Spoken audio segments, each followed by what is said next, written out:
ہر چیز کا تعلق مسجد سے قائم فرمائے، یہاں تک کہ حضرات صحابہ رضی اللہ عنہم اجمعین مسجد کے اعمال کے ایسے عادی ہوئے کہ ہر مسئلے کا حل حضرات صحابہ کو مسجد کے اعمال میں نظر آنے لگا۔ اس لیے مولانا یوسف فرمایا کرتے تھے اس کام کا پہلا قدم ہر مسلمان کو مسجد کے اندر کامیابی کا یقین حاصل ہو جائے، یہ اس کام کی پہلی بنیاد ہے۔ مسلمان کو مسجد اور مسجد کے اعمال کے ذریعے سے دنیا اور آخرت کے مسائل کا حل اور دنیا اور آخرت میں کامیابی اس طرح نظر آئے جس طریقے سے آج کے مسلمان کو اپنے کاروبار میں، اپنے پیشوں میں، اپنے دنیاوی لائنوں کے اندر کامیابی، عزت، سربلندی نظر آ رہی ہے۔ اپنے روزی روٹی کے مسائل مسجد کے راستے سے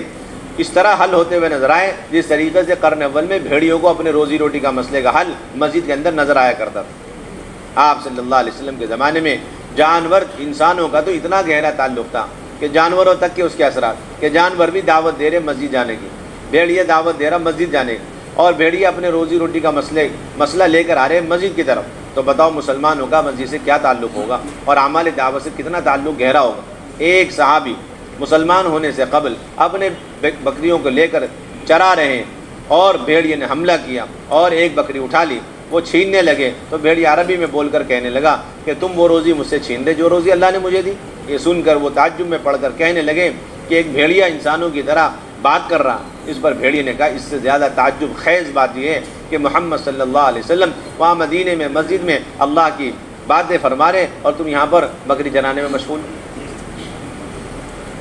آپ صلی اللہ علیہ وسلم نے ایک نماز پڑھائی اور سلام پھیرا تو دیکھا کہ بھیڑیوں کی طرف سے ایک وفد آیا، 100 بھیڑی آئے۔ کتنے بھیڑی؟ 100 بھیڑی آ کر بعد ہو کر مسجد میں آ کر مجلس میں بیٹھ گئے۔ آپ نے دیکھ کر فرمایا حضرات صحابہ سے، ایک طرف انسانوں کا مجمع دوسری طرف بھیڑیوں کا مجمع، دیکھ لو باپ۔ آپ نے فرمایا یہ سارے بھیڑی اپنے روزی روٹی کے مسئلے کے بارے میں مشورے کرنے کے لیے آئے، حل کرنے کے لیے آئے، بتاؤ کیا کہتے ہو؟ حضرات صاحب نے عرض کیا یا رسول اللہ آپ جو طے فرما دیں، ہمارے اور ان کے درمیان جو آپ صلح صفائی کرا دیں ہم تیار ہیں۔ حضور نے فرمایا ہر چرنے والے ریوڑ میں سے ایک سال میں ایک بکری نہیں دے دو، اگر تم 100 ہو، تم 100 کے پاس 100 ریوڑ ہیں اور سال بھر وہ چرتے ہیں تو تم 100 کے 100 اپنے اپنے ریوڑ میں سے ایک ایک بکری نکال کے دے دو، معاملہ ٹھیک ہے۔ آپ حضرات صحابہ نے اپنی تنگی کا، اپنے فقر و فاقے کی شکایت کی کہ اتنی تو بہت بڑی خوراک ہو جائے گی، اتنی تو ہمارے پاس گنجائش ان کو دینے کی نہیں ہے۔ آپ نے یہ سن کر 3 انگلی سے بھیڑیوں کی طرف اشارہ کر اور فرمایا کہ اب تم جھپٹا مار کے اپنا حصہ ان کے ریوڑ میں سے نکال لیا کرو، اور ان سے کہا کہ اب تم اپنے ریوڑ کی حفاظت کر لو، جو اچک کر کے لے گئے وہ ان کا ہے، جو بچ گئے وہ تمہارا ہے۔ وہ سارے بھیڑیے آوازیں نکالتے ہوئے اور شور مچاتے ہوئے مسجد سے واپس چلے۔ یہ سلسلہ کہاں جانور آ کر کے اپنے روزی روٹی کا مسئلہ آ کر کے مسجد کے اندر، اور کہاں آج کا مسلمان در در کی ٹھوکریں کھا رہا۔ جانور اتنے پریشان نہیں تھے قرن اول میں روزی روٹی کو مسئلے کو حل کرنے کے سلسلے میں جتنا آج کا مسلمان پریشان ہے۔ مسجد سے تعلق ختم ہو چکا، مسجد سے تعلق ختم ہو چکا۔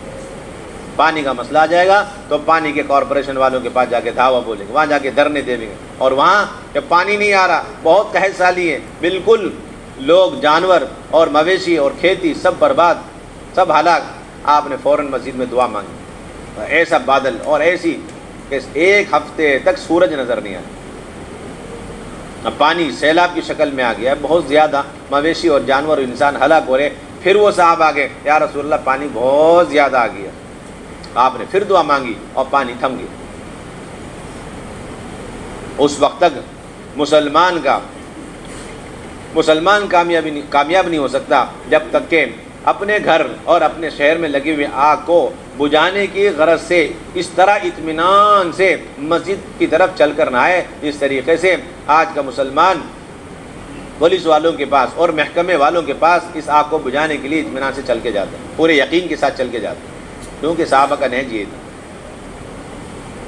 صحابہ کا طریقہ یہ تھا، آگ لگ جائے تو نہ بھیڑ اکٹھی کرنی اور نہ ہی شور مچانا اور نہ ہی پانی کو جمع کرنا اور نہ ہی مٹی کو جمع کرنا، بلکہ سیدھے مسجد آؤ۔ آ کر کے تمیم داری رضی اللہ تعالیٰ عنہ سے حضرت عمر رضی اللہ تعالیٰ عنہ کہہ رہے ہیں کہ آگ نکل کر آئیے، اسے تم بجھا کر کے اور اسے لے جا کر واپس داخل کر آؤ جہاں سے آگ نکل کر آئی۔ بجھانے کے طریقے جیسے آگ آئی اسے وہیں بجھا دیا، پانی ڈال دیا، یعنی جہاں سے جس سوراخ سے جس درے سے یہ آگ نکل کر آئی لے جا کے وہیں داخل کرو اس آگ کو. ایسا مشن آج تک نہیں ہے. یہ اعمال کی طاقت سے ہوتا ہے, مسیح سے تعلق سے ہوتا ہے. تمیم داری گئے اور اپنے دونوں ہاتھوں سے اس آگ کو اس طرح سمیٹ کر کے لے جا رہے جس طریقے سے کوئی آدمی شام کے وقت میں اپنی بکریوں کے ریوڑ کو سمیٹ کر کے لے جاتا ہے باڑ میں باندھنے کے لیے. حضرت عمر پیچھے پیچھے, اس سے آگے آگے تمیم داری, اس سے آگے آگے آگ, اور لے جا کے اس درہ نامی گھاٹی کے اسی سوراخ میں اسے داخل کر